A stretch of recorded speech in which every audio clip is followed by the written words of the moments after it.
ام سلمہ سے آپ نے فرمایا ام سلمہ آج ایک فرشتہ ملنے آ رہا ہے بہت خاص، کسی کو دروازے کسی کو اندر نہیں آنے دینا۔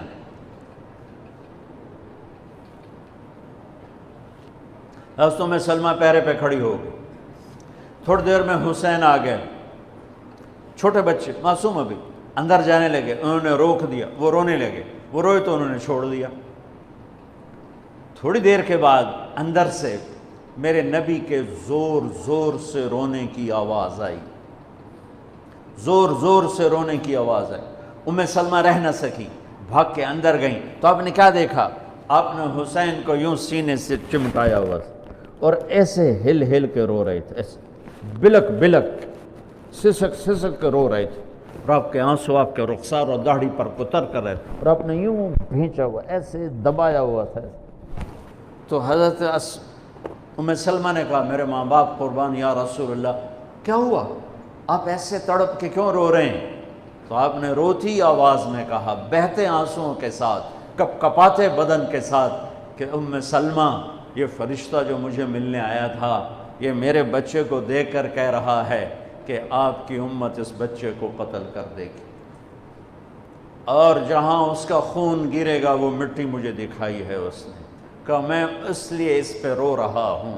ابھی تو وہ شہید نہیں ہوئے اور رویا جا رہا ہے، تو ہم تو ان کی شہادت پہ روتے ہیں بھائی، ہم تو ان کی شہادت پہ روتے ہیں، اور یہ قیامت تک روتے رہے گی دنیا۔ قیامت یہ اللہ کا نظام ہے، اس نے کربلا کے واقعے کو یوں کر دیا جیسے ہر سال آج ہی ہوا ہے، آج ہی حسین شہید ہو رہے ہیں، آج ہی عبداللہ کا سر کٹ رہا ہے، آج ہی زینب کی چادر کو پھاڑا جا رہا ہے، آج ہی لاشوں کو گھسیٹا جا رہا ہے۔ وہ میں حیران ہوتا ہوں، ٹیپو سلطان سرنگا پٹم میں شہید ہوئے، دشمن کون انگریز کون کافر، تو برطانوی لشکر نے ان کو توپوں کی سلامی دے کر دفن کیا اور عزت و احترام کے ساتھ دفن کیا، اور میرے نبی کے نواسے کی لاش کو ان کم بختوں نے کفن بھی نہ پہنانے دیا، جنازہ بھی نہ پڑھنے دیا، دفن بھی نہیں کرنے دیا۔ اگلے دن بنو اسد کے بارے میں پتہ چلا عمر بن سعد کو، تو راتوں کہ وہ ان کو دفنانے والے ہیں، تو راتوں رات ان کو بغیر جنازوں کے مٹی میں دبا دیا اور اوپر پانی چھوڑ دیا کہ کوئی پتہ ہی نہ چلے حسین کی لاش۔ بنو اسد کا بوڑھا آیا، اگلے جب پانی خشک ہو گیا وہ آیا اور اس نے مٹی اٹھا اٹھا کے سونگنا شروع کی، سبحان اللہ، سونگ رہا ہے سونگ رہا ہے سونگ رہا ہے۔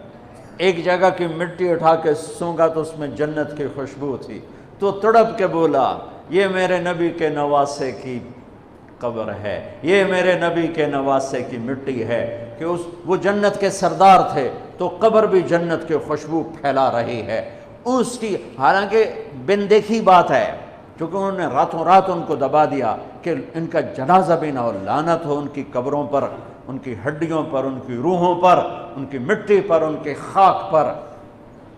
سمجھ میں نہیں آتا، نبی کے گھر کے کتے کی بھی ہم تو عزت کریں گے اگر آج ہمیں پتہ چلے یہ نبی کے گھر کا کتا ہے۔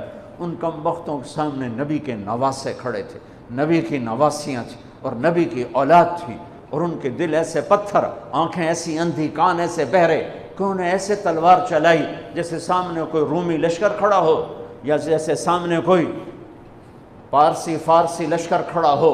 اتنے عظیم ہستیاں، میں کہاں سے بیان کروں؟ یہ وہ نسب ہے جس کو اللہ آدم تک محفوظ رکھے ہوئے ہے، اور میرے نبی نے فرمایا کل سبب منقطع الى يوم كل نسب وسبب منقطع الى يوم القیامہ الا نسبی وسببی وسأبلها ببلالها۔ قیامت کے دن ہر رشتہ ٹوٹ جائے گا، ہر ناطہ ٹوٹ جائے گا، ہر سبب ٹوٹ جائے گا، لیکن میری آل کے ساتھ رشتہ باقی رہے گا، نسب کا رشتہ باقی رہے گا، سبب باقی رہے گا۔ میں اپنی اولاد کو پانی پلاؤں گا، میں نے اپنی اولاد کی سفارش کروں گا۔ اس لیے میرے بھائیوں، ویسے تو کسی کے عیب نہ دیکھو، کسی کی برائی نہ دیکھو، پر سادات کی برائی، وہ شیعہ ہو، وہ سنی ہو، وہ بریلوی ہو، وہ اہل حدیث ہو، جو بھی ہو، وہ اگر میرے نبی کی اولاد ہے تو ان کے پاؤں چومو، ان کے ہاتھ چومو، ان کا ماتھا چومو۔ یہ اللہ کے محبوب ہیں، اللہ کے پیارے ہیں۔ مجھے میری اولاد محبوب ہے، آگے ان کے پوتے ہو گئے، آگے ان کے بچے بچیاں ہو گئے، نواسیاں ہو گئے، پوتے پوتیاں ہو گئے، وہ ان سے بھی پیارے لگتے ہیں۔ میرے نبی نے اعلان کیا، میں اپنی نسل کو پانی لگاؤں گا قیامت کے دن، میں اپنی نسل کو پانی لگاؤں گا قیامت کے دن۔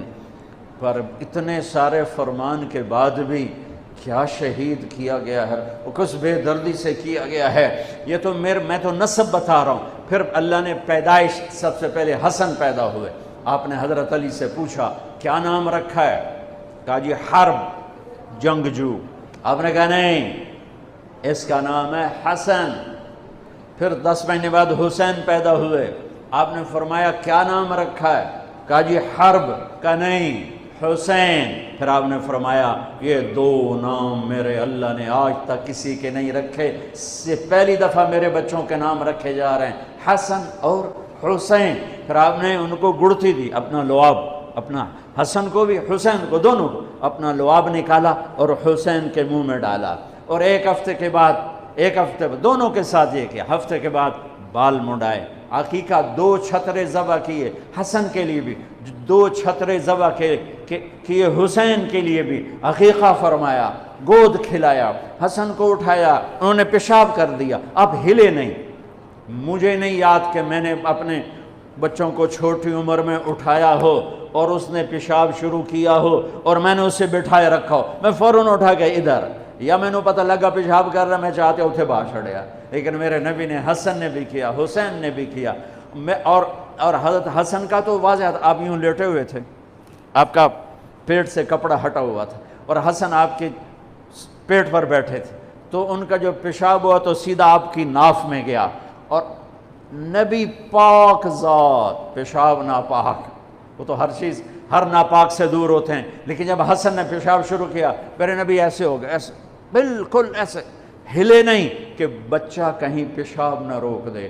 جب پورا پیشاب کر دیا، پھر آپ اٹھے اور نواسے کو بٹھایا اور جا کر پانی اپنے اوپر بہایا اور صاف کیا۔ یہ تو لاڈ لڈائے میرے نبی نے اپنے نواسوں کو۔ ابو ہریرہ فرماتے ہیں میری آنکھوں نے دیکھا، میرے کانوں نے سنا، آپ کبھی حسن کبھی حسین اینا پیراں تے کھڑا کی تو ہے، ہاتھ این نپے تے جھولا جھولا رہے ہیں اور کہہ رہے ہیں پہاڑی پہ چڑھ بچے، پہاڑی کے لیے اتے آ۔ ان کو یوں اوپر لا رہے ہیں، یہاں لائے، پھر یہاں لائے، پھر یہاں لائے، پھر یہاں لائے، پھر یوں ہو گئے، اور ان کے ہاتھ پکڑ کے یہاں تک پہنچایا، یہاں، اور پھر آگے بڑھ کے بوسہ لے کر کہا اے اللہ میں ان سے پیار کرتا ہوں، تو بھی ان سے پیار فرما۔